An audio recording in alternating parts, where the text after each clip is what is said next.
Hello বন্ধুরা, আমি আজকে একটা রেসিপি শেয়ার করব। ইলিশ মাছের মাথার তেল দিয়ে পুঁই শাক করবো। ওর জন্য ইলিশ মাছের তেল আর মাথাগুলো নুন হলুদ মাখিয়ে নেব।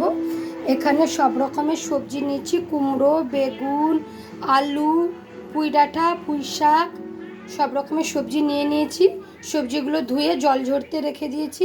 এখানে নুন হলুদ মেখে ইলিশ মাছের মাথাগুলো ভেজে নেব। কড়াইয়ের মধ্যে তেল দিয়ে দিয়েছি, তেলটা গরম হোক। এর মধ্যে নুন হলুদ মাখানো মাথাগুলো ছেড়ে দেব। ইলিশ মাছের মাথার তেল ভাজা হয়ে গেছে।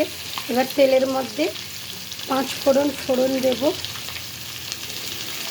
তেজপাতা দেব, শুকনো লঙ্কা ফোড়ন দেব, দিয়ে মশলাটাকে ভালো করে ভাজতে দেব।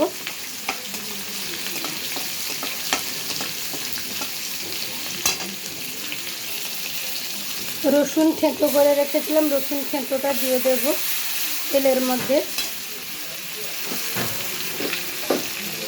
পেঁয়াজ কুচি করে রেখেছিলাম, পেঁয়াজ কুচিটা দিয়ে দেবো। দিয়ে পেঁয়াজটা ভাজা ভাজা হতে দেব।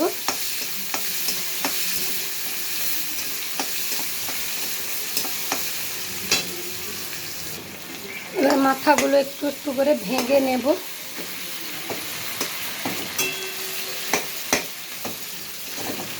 মাথাগুলো ভাঙা হয়ে গেছে। এর মধ্যে গুঁড়ো মশলা একটু দেব, সামান্য লঙ্কা গুঁড়ো, হলুদ গুঁড়ো, জিরে গুঁড়ো, সবগুলো মেখে নিই।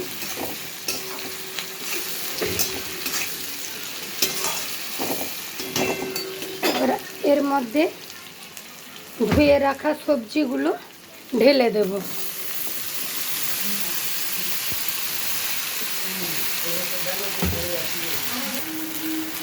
এবার সবজির মধ্যে হলুদ আর নুন দিয়ে দেবো পরিমাণ মতো। দিয়ে সবজিগুলোকে ভালো করে নেড়ে ঢাকনা দিয়ে দেবো।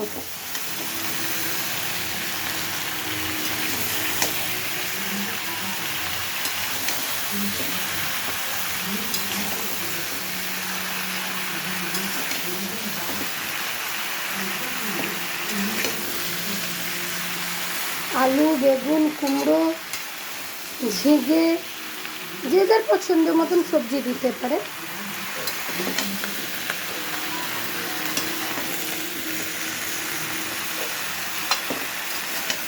এবার নেড়ে নিয়েছি ভালো করে, মশলাগুলো সবজির সঙ্গে মাখিয়ে নিয়েছি। এবার ঢাকনা দিয়ে দেব। সবজিগুলো সেদ্ধ হওয়ার জন্য ঢাকনা দিয়ে দেব। ঢাকনা খুলে সবজিটা ভালো করে একটু নেড়ে নেব।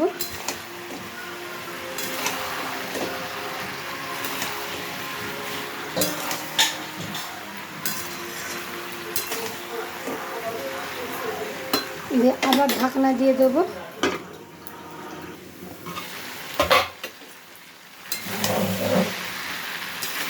সবজিটা সেদ্ধ হয়ে গেছে। এবার আগে ধুয়ে রাখা পুঁই শাকগুলো সবজির মধ্যে দিয়ে দেব।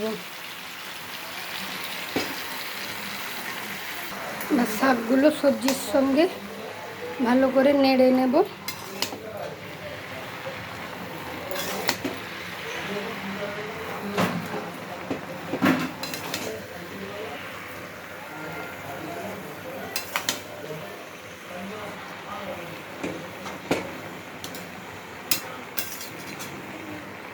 এবার ঢাকনা দিয়ে দেবো। আবার শাকগুলো সেদ্ধ হওয়ার জন্য আবার ঢাকনা দিয়ে দেবো।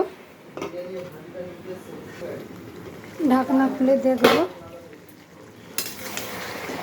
শাকটা কতটা সেদ্ধ হয়ে গেছে। এখন সবজিগুলো প্রায় গলে গেছে, শাকটাও সেদ্ধ হয়ে গেছে।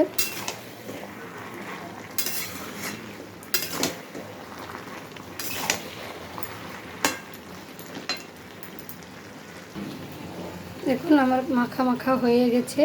এবার স্বাদ অনুযায়ী একটু নুন দেব, চিনি দেব।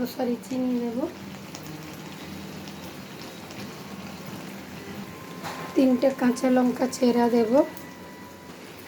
নামানোর আগে সামান্য 1 চামচের মতন সরিষার তেল দেব।